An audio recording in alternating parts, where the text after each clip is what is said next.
Bien, on va donc apprendre vraiment les bases de ce simulateur de circuit électrique qui est téléchargeable gratuitement sur Internet.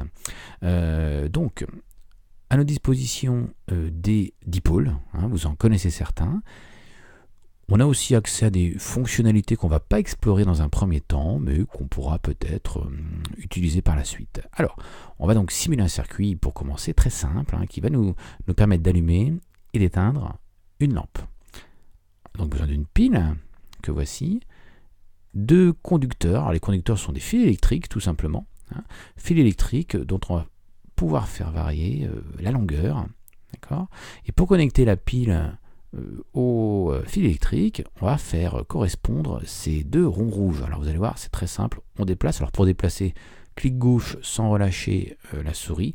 Et vous allez voir, ça se connecte automatiquement. On fait la même chose de l'autre côté. D'accord ? Et on va pouvoir donc aussi ajouter d'autres dipôles. Alors, un interrupteur qui va nous permettre d'allumer et d'éteindre la lampe.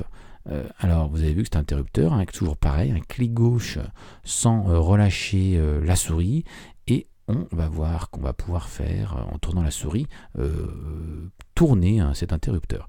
Alors, on va essayer nous de conserver une structure rectangulaire pour notre circuit. On avait dit en classe, souvenez-vous, que pour schématiser les circuits électriques, on essayait qu'ils aient une forme de rectangle. C'est plus clair pour visualiser un peu ce qui se passe. Donc on va faire pareil ici. Donc du coup, moi je vais rajouter un fil que je vais connecter à l'interrupteur et au premier fil ici.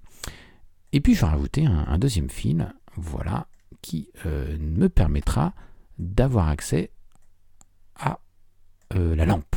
Alors, pour terminer le circuit, voilà, je prends un autre fil ici, je regarde bien qu'il fait attention qu'il soit bien connecté, et j'ajoute une lampe.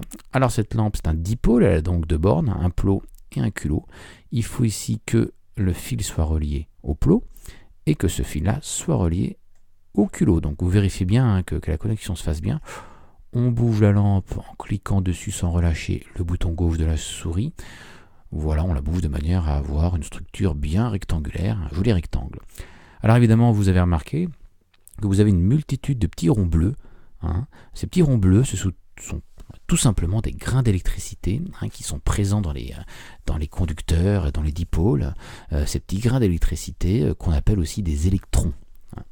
Alors pour l'instant, le levier de l'interrupteur est levé. On dit que l'interrupteur est ouvert.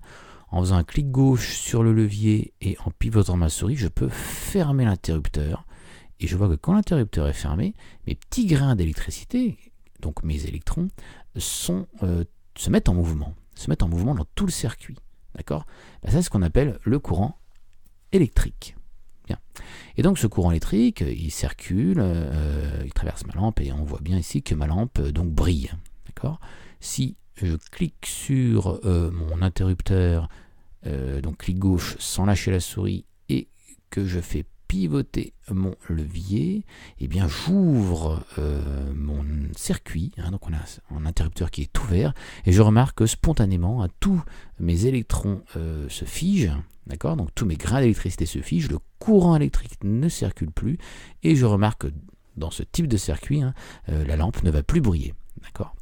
Voilà, donc on va pouvoir maintenant utiliser ce simulateur pour simuler différents circuits électriques et voir notamment s'ils ne sont pas dangereux.